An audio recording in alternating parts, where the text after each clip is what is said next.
Lincoln, Montana, 1996. This cabin is the chosen home of Theodore J. Kaczynski, more commonly known as the Unabomber. He's long been feared as America's smartest criminal, a serial bomber who's killed and wounded targets across the country with no clear connection. For 17 years, he's eluded the FBI. It's the largest, most expensive manhunt in the Bureau's history. He's the evil genius they simply can't catch. Likely history's most intellectual serial killer. He's terrorized the nation, instilling fear in Americans about opening their mail and getting on planes, and he did it all from his cabin. Here's where he built his bombs, where he wrote his manifesto, and where he evaded capture for nearly 2 decades. It's where he turned from off-the-grid recluse to world-famous murderer. This cabin contains all the evidence the FBI will need to convict him. It's located deep in the Montana wilderness. Back in 1969, Ted moved here from California, where he left behind a shining career as a math professor at UC Berkeley. He wanted to get closer to nature and far, far away from everyone who pisses him off, which is most people. He built this cabin with his brother back when Ted still talked to him, but it's got no electricity, no plumbing, just a wood stove, a bed, and a whole lot of books. Right now, Ted is building another bomb. They're meticulously crafted, and he's continuously improving his technique. Every year, they become more lethal. In fact, he's got another one under his bed, wrapped and ready to go. But he won't get a chance to send it because despite his intellect, he made some pretty dumb mistakes. Time keeps slipping. Set yourself for the trail. Goodbye's ticket. Call it read that T. You've got me. You've got me. You've got me. This video is largely based on these two books. Links are in the description. We attribute the social and psychological problems of modern society to the fact that that society requires people to live under conditions radically different from those under which the human race evolved. Born in 1942, Ted grows up in a pretty average family in the suburbs of Chicago.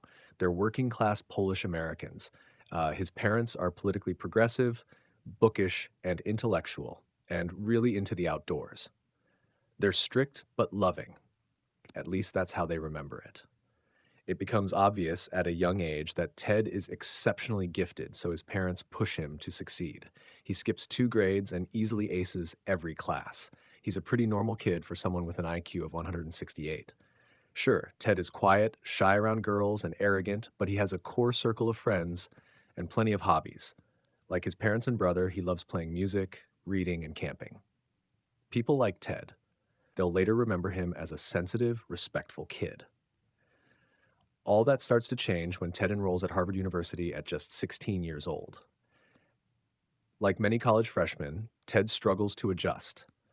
Here, he no longer feels like the smartest person in every room, and as a working class kid thrown into the world of America's elite, he's a fish out of water. Other students and even faculty mock his shabby clothes and blue-collar background. He's deeply bothered by their snobbery, pain that will follow him through life. Ted's also just really young, younger than almost everyone else on campus. As an adult, Ted will write his mother furious letters about this. He demands apologies for pushing him out of the house before he was ready. Ted becomes depressed, and his grades suffer. His classmates describe him as a total loner, moody, rude, and virtually mute. He's that guy on the dorm floor who only leaves his room to go to class, who ignores everyone else, who slams doors. There's a stench of rotting food wafting from his room. Ted doesn't know it yet, but his withdrawn and alienated demeanor has caught the eye of a psychology professor. Dr. Henry A. Murray is very famous with an on-campus research center named after him. He's basically a god in the social sciences. Murray is looking out for particular types of students, like those who will make excellent guinea pigs for an experiment. His final, most elaborate experiment, the capstone of a long and illustrious career. It also happens to be a CIA-funded project designed to cause extreme distress and break down the subject's sense of self. Clearly, we are in a position to do a great deal of damage, and it does appear that the FBI is not going to catch us anytime soon. The FBI is a joke. It's the 1970s in San Francisco. The city is a hotbed of anti-government activity. There's outrage over the Vietnam War. Protest bombings are a regular occurrence. Explosions happen every week up through the mid-80s.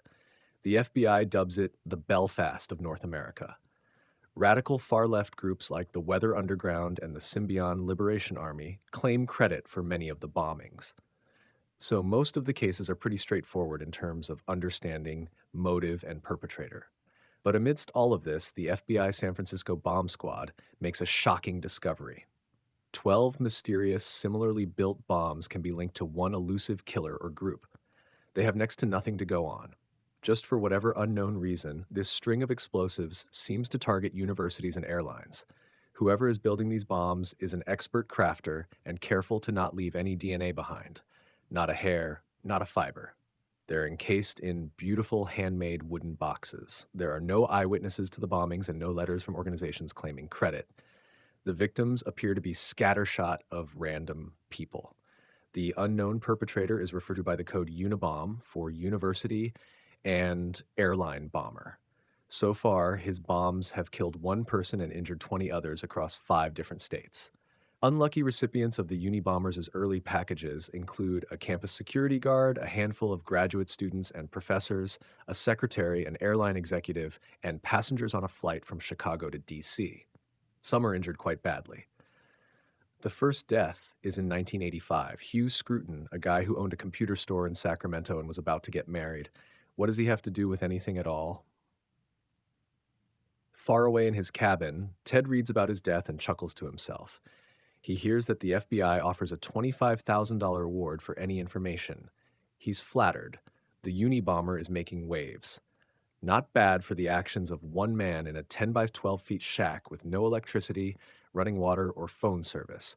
Pretty hard to imagine now. These days, connection isn't optional. It's how we get around, check in, look stuff up, call for help, all of it. That's where SY comes in. With affordable global data in over 200 destinations in 8 regions, SY is the eSIM provider that keeps you online while abroad. Forget hunting down local SIM cards or getting slammed by roaming charges. With SY, you'll be covered before you even leave home. Just download the app, pick your destination, and activate your plan. Once you arrive at your destination, your SY data plan will activate automatically, and you'll never get stranded without service again. SY gives you a heads up when your data is running low. You can top up in seconds. Simply download the SY app and use code FERNTV to get an exclusive 15% discount on your first purchase. Money back guarantee in case your device is not compatible. Back to Ted here in his cabin. He's got everything he needs: snowshoes, maps, a homemade chair, a cot, a typewriter, and hundreds of books. Scraps from junkyards and jars of chemicals for making his bombs. Binders and binders full of notes. All kinds of disguises for delivering the bombs, like wigs and sunglasses, and shoes with fake soles. It's cramped to the gills, but meticulously organized. At this point, the FBI has 0 promising leads, and by the end of it all, they'll never actually find the perpetrator themselves. The bomber is always several steps ahead of them. They'll pursue thousands of dead ends, spend hundreds of thousands of taxpayer dollars, and pour countless man-hour into this case. They have no idea why he's targeting the people that he is. But the bombs are so precise, so well crafted. There's got to be a motive, right? In 1987, there's finally a break in the case. The Unibomber plants a package outside a Salt Lake City computer store, and a lady spots him. He's wearing a gray hoodie, sunglasses, and sporting a mustache. The police create a sketch and post it all around the country. The bombings immediately stop, and for 5 years, nobody hears anything from the Unibomber. All kinds of people call him with tips, but the leads go nowhere. The case pretty much goes cold, but the FBI knows that it's only a matter of time before he'll strike again. They're sure he's using the time to perfect his bombs, and they're right. In his cabin, Ted is finessing his technique. The upcoming bombs will be a whole lot more lethal. But as the world will soon find out, he is also busy writing. And he doesn't just want his explosives to do the talking. He's crafting a manifesto, one that claims to explain what the mysterious string of bombings is all about. The technophiles are taking us all on an utterly reckless ride into the unknown. Back at Harvard in 1958, the United States is experiencing huge shifts in culture. The button-up 50s are drawing to a close, and the nation becomes swept up in the space race, the civil rights movement, the sexual revolution, the environmental movement, the explosion of drug culture, and all the while the Cold War is escalating. The American military is paranoid that communists have developed mind control drugs and brainwashing techniques, and they're eager to catch up. So they're covertly experimenting with ways to manipulate behavior.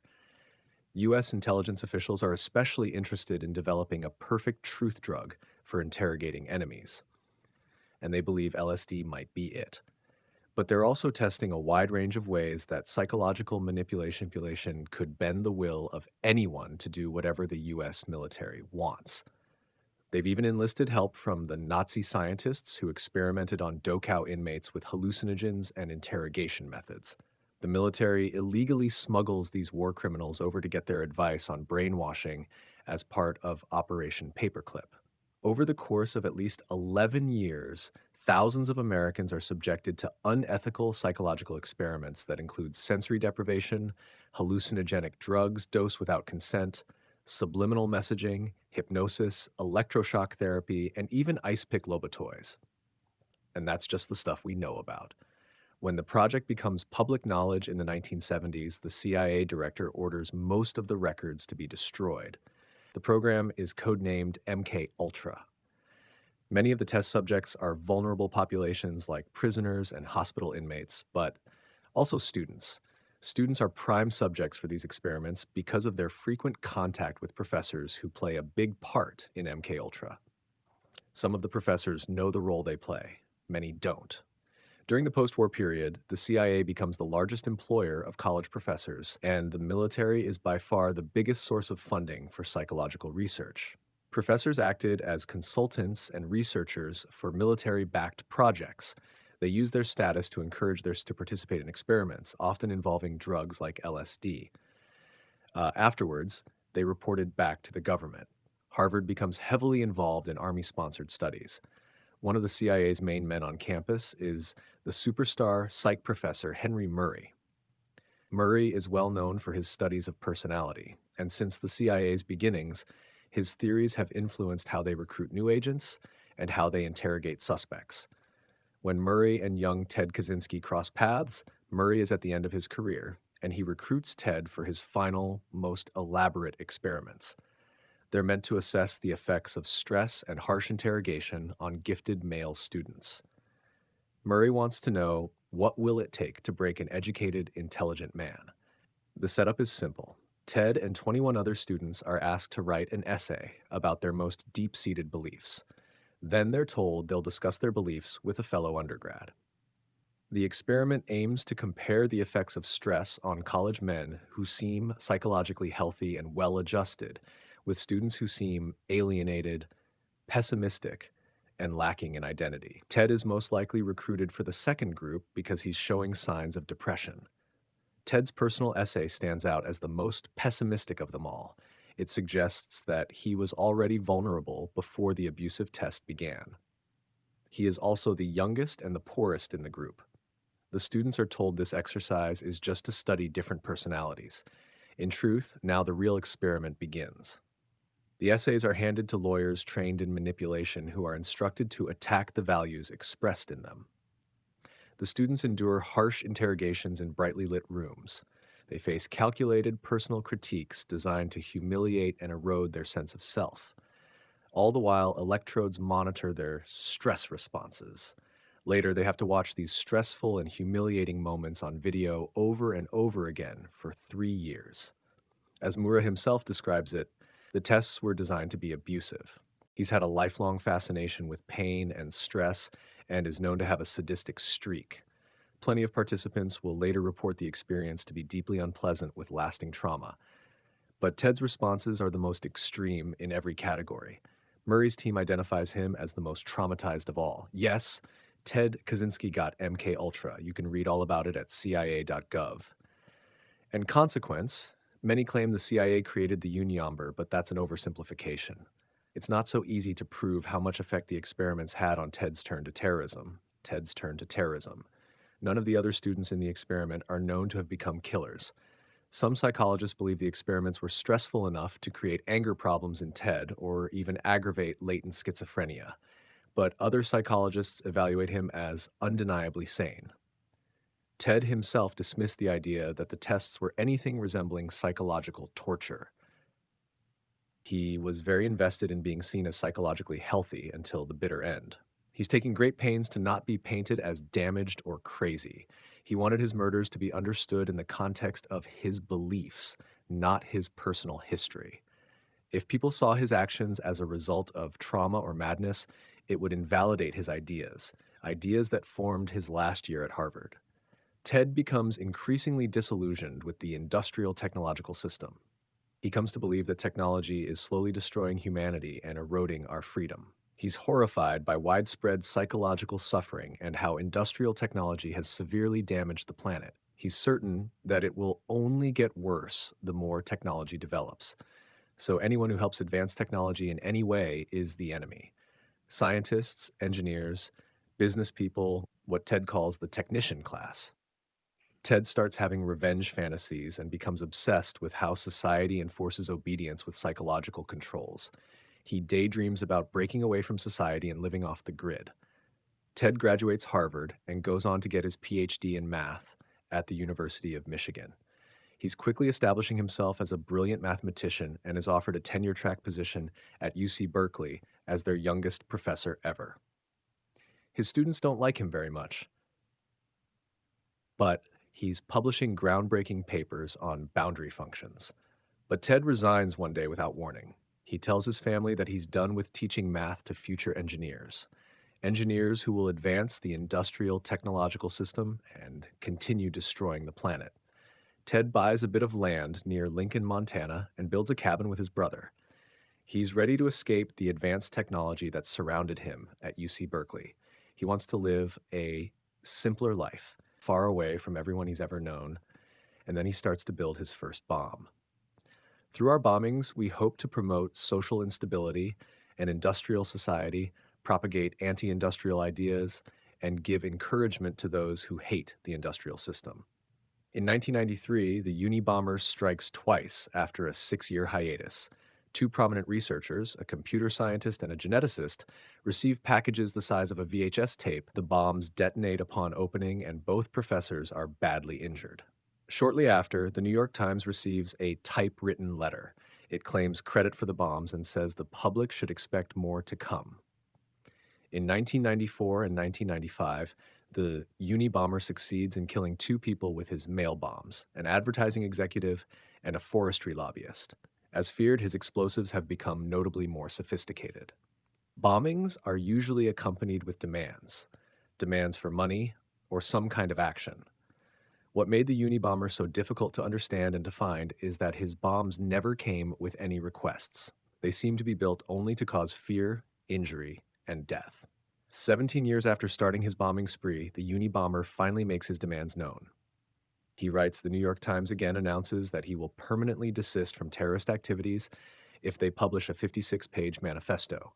The request kicks off a fierce debate within the FBI and the newspaper to publish or not to publish. Uh, the FBI has a clear policy to not negotiate with terrorists, but they also believe he'll honor his promise and stop killing people. After all, this is what the bombs were seemingly for, to force people to pay attention to his views. Plus, they still lack leads. If the public reads the manifesto, someone might be able to identify the Unabomber. So, the manifesto is published. The FBI decides it should just be the Washington Post, though, because it has fewer readers and the newspaper stands will be easier to surveil, so they think. Interest in the Unabomber is huge. Newspaper sales hit a record high that day with lines snaking around the block. Across the country, Americans are eager to finally read what the Unabomber has to say. The manifesto opens with an iconic line. The Industrial Revolution and its consequences have been a disaster for the human race. And though the manifesto is an argument that calls for dismantling industrial society, it's also unwittingly a self-portrait. Within its pages, the Unabomber has accidentally unmasked himself. David and Ted, though 7 years apart and very different, grew up close and loved each other very much. As adults, they had impassioned philosophical debates by mail and shared a lot of the same views. David also worried about technology's destructive effect on humanity. He'd also spent some time living off the grid in a self-made cabin. But David wasn't a killer. When the manifesto is published, he hasn't spoken to his brother in a long time. Ted cut him out when David got married and refused to answer any of his letters. David's wife, Linda, a philosophy professor, has a funny feeling about Ted, whom she never met. As the bombings stack up and some of the timings coincide with Ted's travels, Linda tells David, "You've got a screwy brother. Maybe he's the Unabomber." David doesn't want to hear it. Linda doesn't know Ted the way David does. He'd never kill anybody. As a kid, Ted used to cry at the thought of animals getting hurt. But when the manifesto is finally published, David avoids reading it. He doesn't want to admit the similarities, that, like the Unabomber, Ted is an excellent carpenter, and that he had a lifelong fascination with explosives, and that some of the dates match up perfectly with Ted's travels. David only reads it when Linda insists. His jaw literally drops from the first few lines. The killer, like Ted, also hates technology. As he continues, David recognizes idiosyncratic word choices and logical arguments that Ted uses all the time. There is no escaping the truth. Ted is the Unabomber. So, after some moral qualms about betraying his brother, David alerts the FBI. They are bound to make me out to be a sickie and to ascribe to me motives of a sordid or sick type. Many tamed conformist types seem to have a powerful need to depict the enemy of society as sordid, repulsive, or sick. Lincoln, Montana, April 1996. With a tip from David, the feds are staking out Ted's cabin. The investigation is meant to be conducted quietly, but they're interviewing local townspeople, trying to collect more evidence on Ted. Right now, all they have is the linguistic similarities in the manifesto and old letters from Ted that David gave the FBI. Not exactly cold hard proof, enough for a search warrant, but not an arrest. Rumors start to spread around town that Ted Kaczynski, their very own angry hermit, is the Unabomber. The plan is to draw Ted out of his cabin and get inside before he can escape or destroy any evidence. But they don't know if he has it tricked out with explosives. Nobody would be surprised if he did. Ted has no idea he's under surveillance. So when someone knocks and says some land surveyors need to talk, he believes them and opens the door. He wasn't expecting visitors. These days, he's busy with a dirty job. He's in the middle of rasping aluminum blocks to make powder for more bombs. He's covered from head to toe in the dust. He's rail thin because the rabbit hunting was scarce this season. Ted's hair is wild and his clothes are literally rotting off of his body. But what does he care? He's not trying to impress anyone, and he can clean up fast if he needs to blend into society. Too bad for Ted. He'll be photographed in this state, filthy, emaciated, and in severe need of a shave. The image will circulate around the globe and will not help Ted's desire to seem sane. When the feds swoop in, they find 40,000 pages of journals and plans, most written in code. The code is more complex than anything the FBI had ever seen, more convoluted than codes the KGB used during the Cold War. But Ted also left the key to the code in the cabin. Without it, the FBI wouldn't be able to decipher the decades of written confessions that definitively tied Ted to the bombings. They also find a bomb under the bed ready to be mailed to an aerospace company in Dallas. Now the FBI has all the evidence they need. They lock up the cabin and take Ted to prison. He does not dispute that the journals with the confessions are his. In fact, he wrote them partially so that nobody would try to say he was crazy. Ted's family and his defense team attempt to convince the jury and the world at large that he is mentally ill. They're doing anything they can to avoid the death penalty, which frustrates him. He tries to fire his lawyers than defend himself. He would rather die than allow his lawyers to plead not guilty by reason of insanity. Ted pleads guilty to his crimes and is sentenced to life in prison. Behind bars, he never stops writing. He publishes 2 books and keeps up a lively correspondence with a wide array of journalists and admirers. He also finally makes some human connections. He strikes up a friendship with Timothy McVeigh, the Oklahoma City bomber who killed 168 people in 1995. Ted and McVeigh are briefly on the same prison block and find they have a lot of views in common before McVeigh is carted off to death row. Ted even finds love for the first time in his life. After a lifetime of struggling to connect with women and never going beyond a few kisses, Ted suddenly has dozens of women writing him romantic or salacious letters. But only one captures his heart, a schoolteacher he calls his lady love. They spend thousands of hours talking by mail or in visiting booths, but they are never able to touch. He writes classical music for her before she dies of lung cancer. Later, Ted also develops cancer. When the condition becomes advanced, he dies by suicide in June 2023 at 81 years old. This is not to be a political revolution. Its object will be to overthrow not governments, but the economic and technological basis of the present society. In the decades since his arrest, Ted Kaczynski continues to fascinate and sometimes inspire. The manifesto's central argument is that technological advancements since the Industrial Revolution have robbed people of their freedom and well being. These advancements are supposedly responsible for widespread psychological suffering and environmental devastation.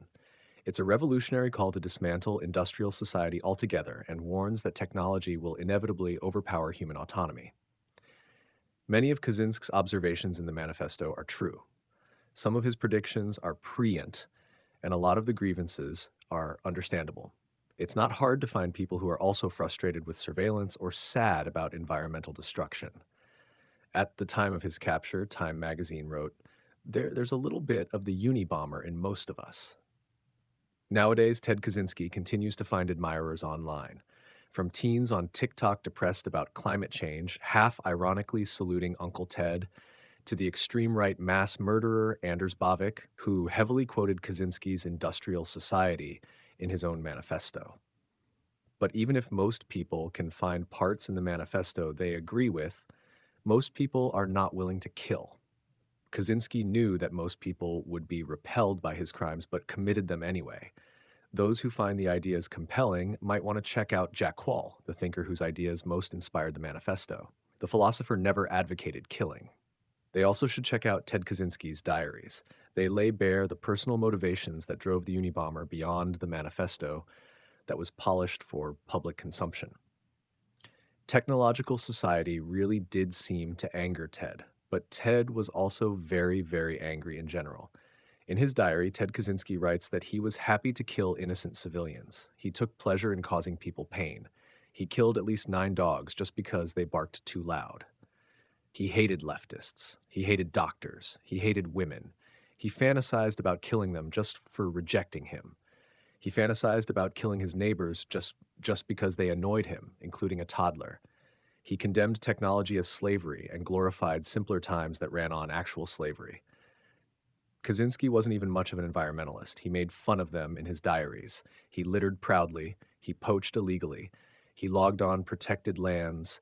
You might get the sense that he only used environmentalism as a post hoc justification for his murders, a cynic who identified ecological concerns as the most acceptable excuse for killing.